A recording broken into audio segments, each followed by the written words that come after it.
Ito idol yung mga pinagpalitan natin.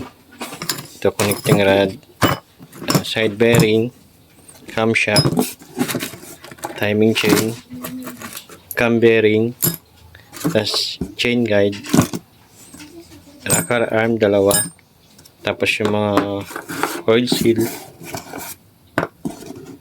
tapos valve seal, tapos mga o-ring. Ang presyo po niyan ay nasa 15k mahigit. Ito lang, pero may kasama na yung gasket.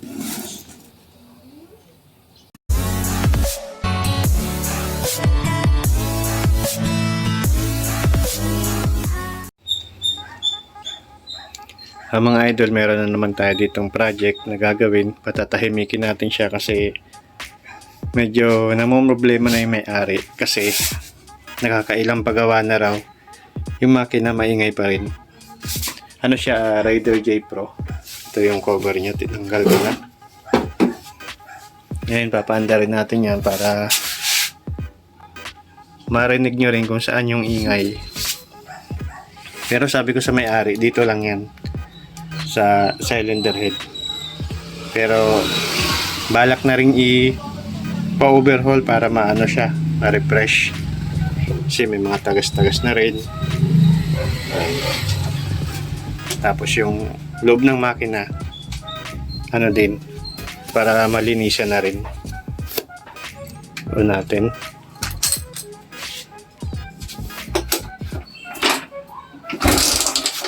Oops, yeah. Teka lang.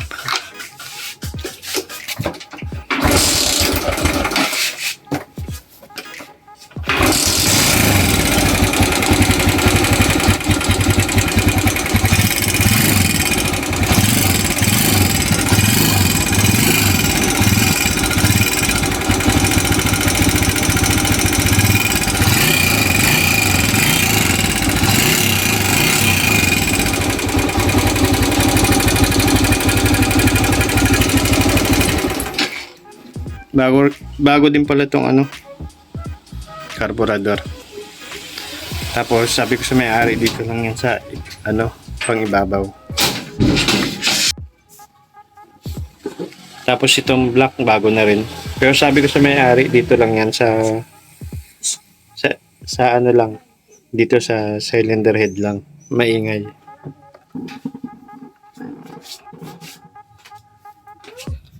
Tapos bago na rin daw yung cams nito, tapos yung rocker arm. Pero maingay pa rin.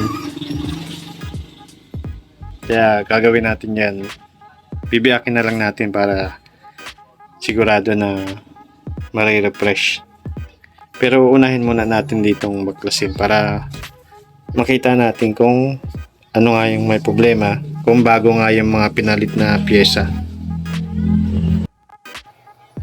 Ito na yung sira mga idol, camshaft na sira. Tapos dito, sira din yung rocker arm. Kaya pala sabi nung may-ari bagong palit, tapos kakapatune up lang, maingay ulit. Dahil dito yan mga idol, natakpan yung niya sa oil pump. Natakpan ng gasket maker.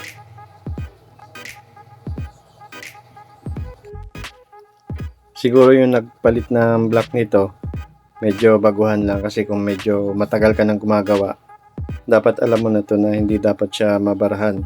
Kasi ito yung dinadaluyan ng langis. Ito na nga at tumakat na siya. Kitang kita na talagang nabarahan siya.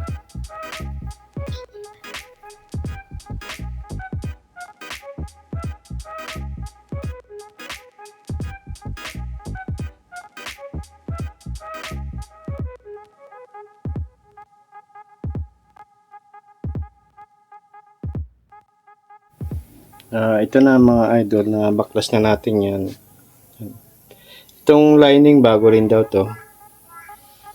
Tapos dito sa loob ng crankcase yan, okay naman. Tapos dito natanggal na natin yung bearing, Kasi papalitan na rin natin yan. Side bearing.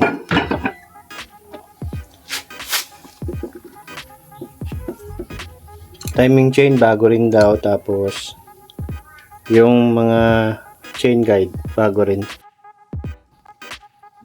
Tapos dito pala sa sigunyal, napansin ko rin na baliktad yung kabit ng piston. Yan, kung napapansin nyo yung dot na yan, ibig sabihin yan, ano yan eh, exhaust. Dapat exhaust yan. Pero nasa taas siya. Kaya talagang siguradong baguhan ang nagkabit nito. Ito yung ano niya sa kunya, tapos ito yung sa may side ng clutch. Pero nasa taas yan. Dapat nasa baba yan. Bro, what are you?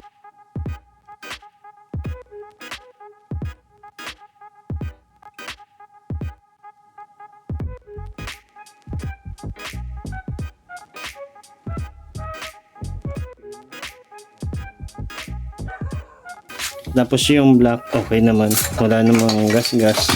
Kasi nga bago naman to. Pero parang may konting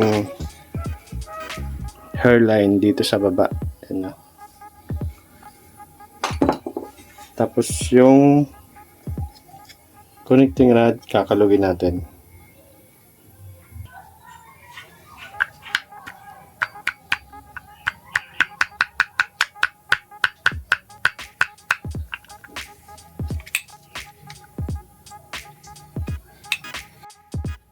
Yung makina pala ganito siya kadumi. Ano. Hanggang dito sa ilalim. Ayan, puro mancha na ng langis. Pati dito. Subukan nating linisin at paputiin yan. Bali, ang ikakabit natin piyesa dyan, mga original, genuine sa Suzuki. Pati itong rocker arm, saka camshaft. Wala na rin pala to. Hindi ito bago. Si, ano na eh, nag-crack agad.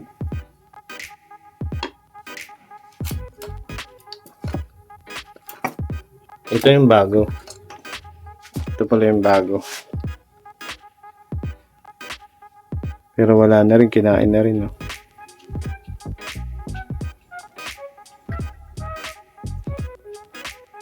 $2,000 years later. Ba nang makagagot mo na mga genuine yan? Diba? Tayo lang, oh.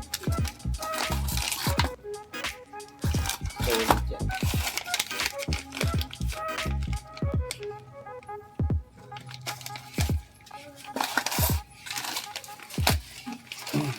Nilagay ko dito eh. Pero ito nakalagay dito yung ano eh. Yung isa. Yung dalawa. Ito na mga idol yung pyesa, ano. Puro ano yan, genuine Suzuki. Bali ito, inabot ito ng nasa 15k mahigit. Bali ito, chain guide. Tapos cam bearing, base and cylinder head gasket. Timing chain, genuine, tapos mga o-ring, tappet o-ring, ito yung sa side, rocker arm, camshaft, valve seal, dalawa, tapos mga oil seal, lahat ng oil seal yan. Tapos ito yung plastic sa decompression release. Tapos ito yung sa arm ng clutch. Tapos ito naman sa loob ng sa may sigunyan na oil seal. Tapos ito yung cam o-ring cover. Yan. Tapos ito na pa-price na to sa Suzuki. Ayan, genuine din na connecting rod. Tapos bearing. Tapos ito na yung crankcase niya. Malinis na yan. Tapos ano na lang, i-assemble na lang natin. Ito mga idol, unahin natin tong sa kicker assembly niya.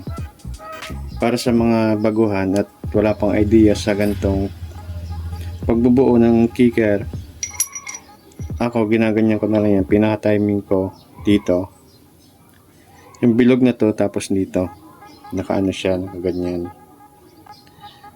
Tapos susunod natin tong spring na bilog, tapos yung washer, kahit magkabaliktaran yan. Tapos sunod din tong return spring, tapos itong pinaka black na parang stopper din. Tapos ito isasabit natin dito.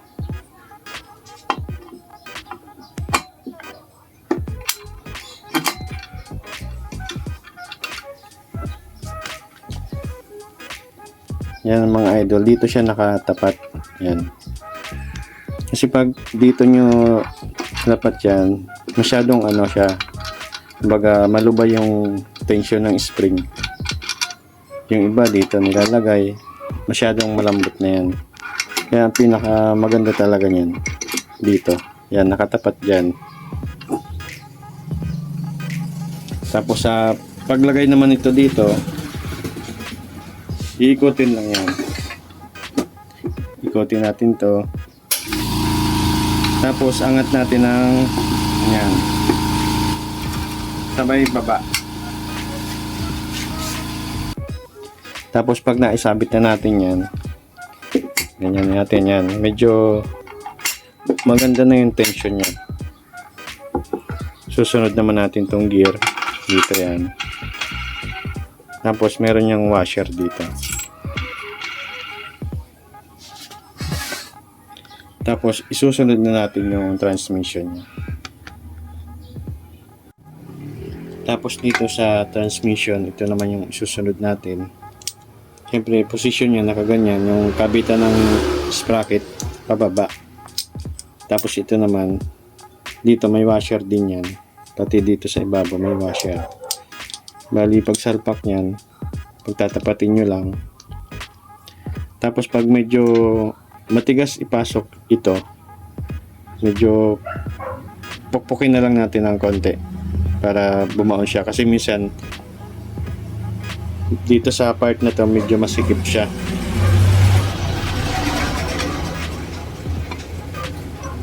Ganito lang yan, sabay na ipapasok. Tapos yan, kailangan nakapasok siya yan.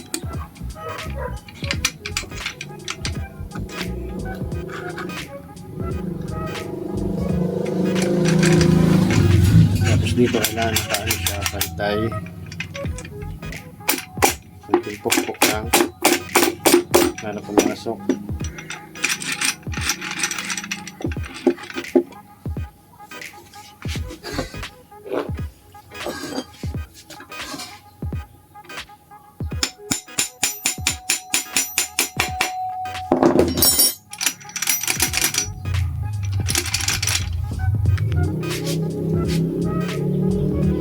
Ganyan siya. Tapos susunod natin yung shifting drum saka shifting fork.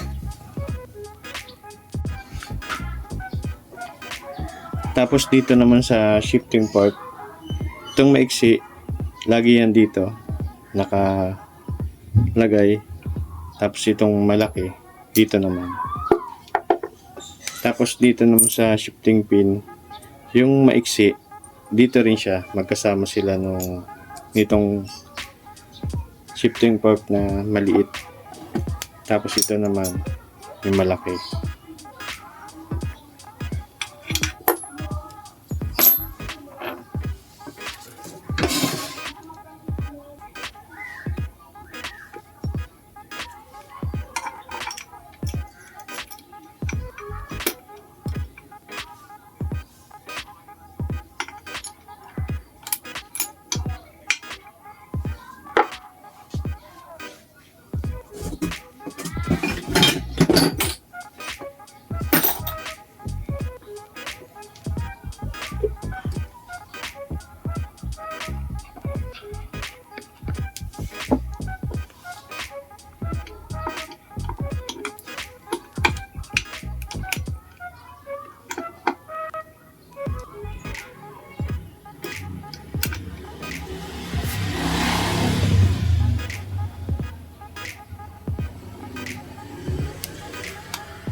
Tapos, pag nailagay na natin yan, naka neutral.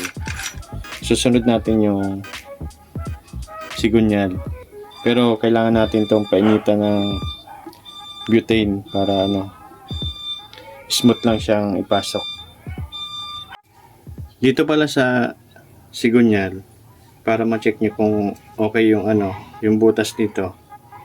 Pwede nyo lagyan to ng langis. Punuin nyo ng langis yan.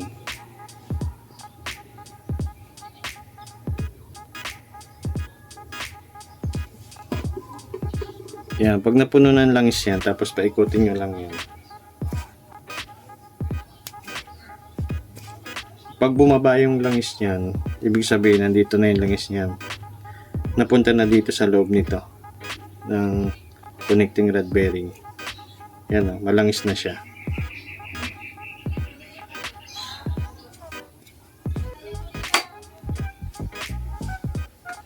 Yung langis dito nawala na kasi nandito na.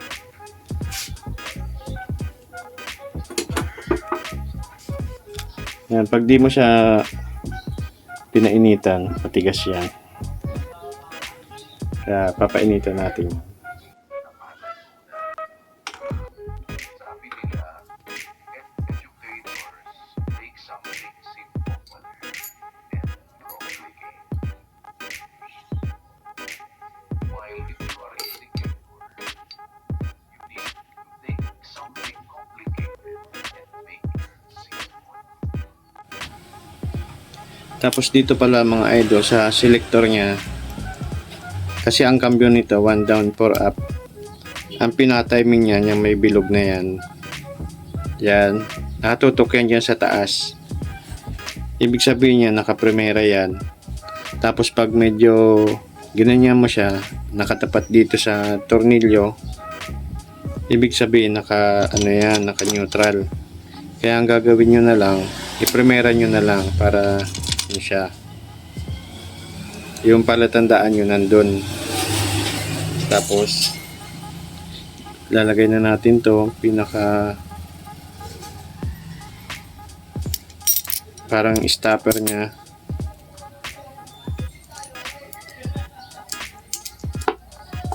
Tapos dito yan,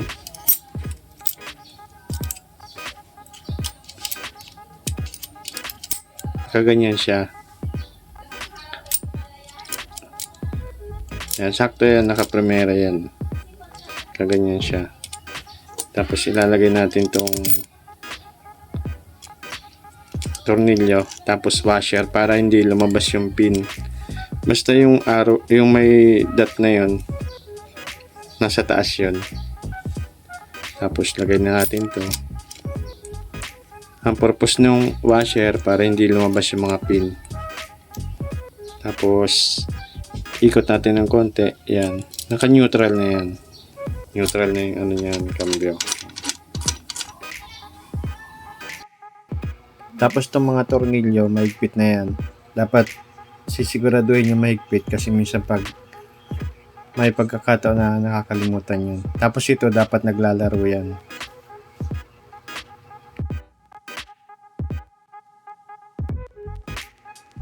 Tapos meron yan ditong washer.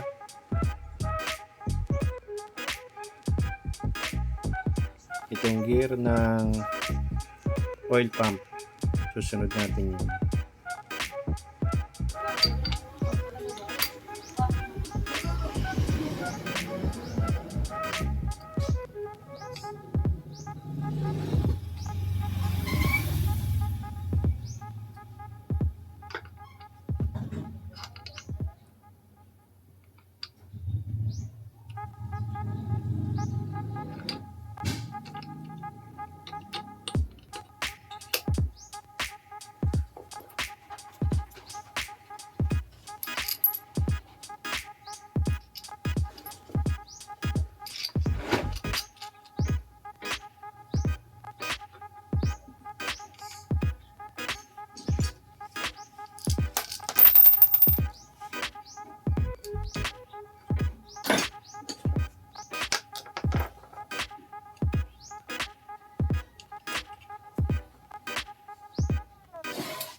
Ito, kumpleto yung dowel niya. Yan.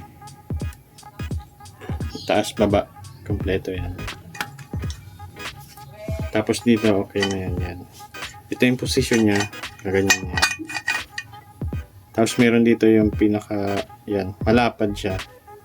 Itong may umbok, ito yung nakalabas.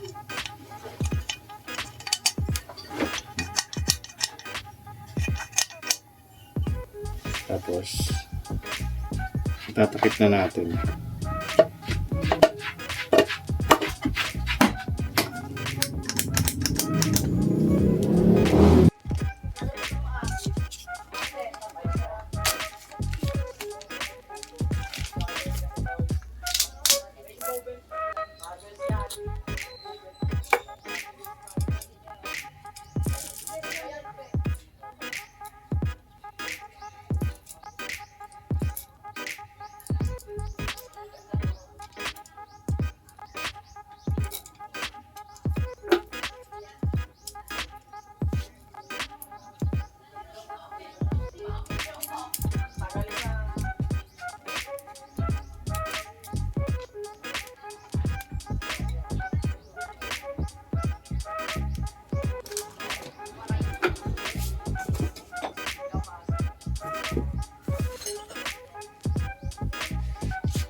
Ito na, ilagay na natin yung bagong oil seal.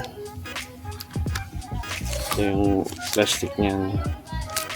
Gear shift shaft oils. Tapos talagay na natin yung bagong gasket.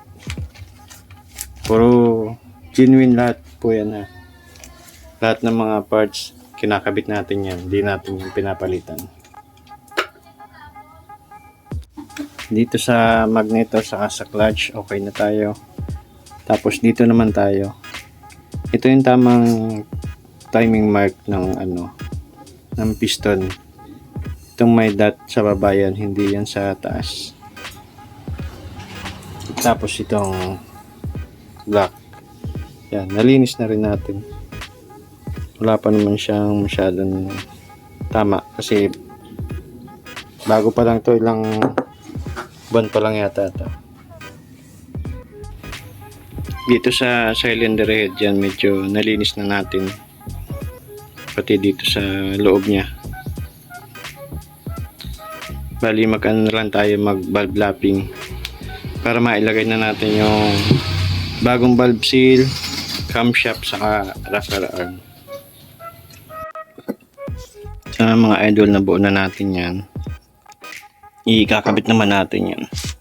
Bali kompleto siya ng dowel kasi nung dati wala siyang dowel. Meron tayong nakuhang dowel na extra. Yan, kinabit natin. Tapos, kabit natin itong bagong chain guide.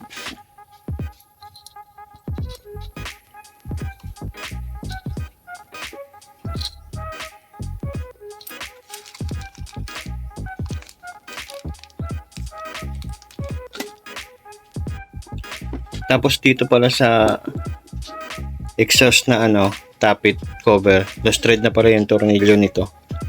Kaya yan, nilagyan natin ng thread, panibagong thread. Ang size niya ay M8 by 1.25.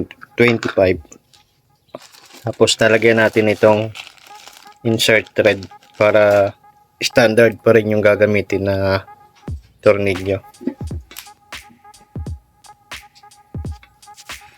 Bali okay na yan, may na yan, may thread na yan. Pag nabuo na yan, okay na. Sasalpak na natin.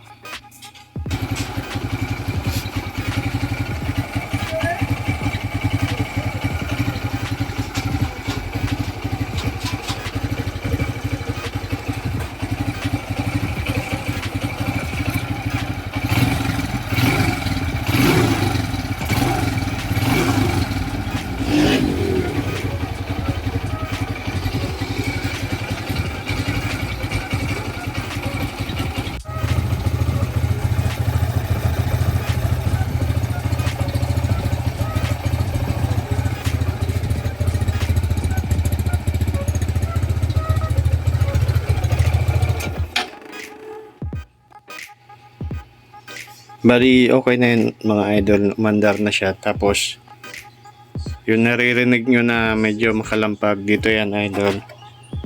Sira na yung bearing nito. Tapos yung dito sa knuckle bearing maingay din. Kaya pag nag-vibrate yung motor, maingay. Tapos yung daloy ng langis okay na, goods na.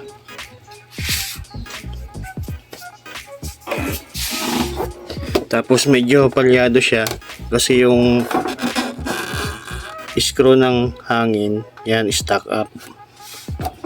Pero pag uminit na, maganda na siya. Tapos yung clutch, okay naman. Diyan, okay na po yan. Bali, ang may-ari pala nito, taga Binyan. Pati itong Rider 125, taga Binyan din.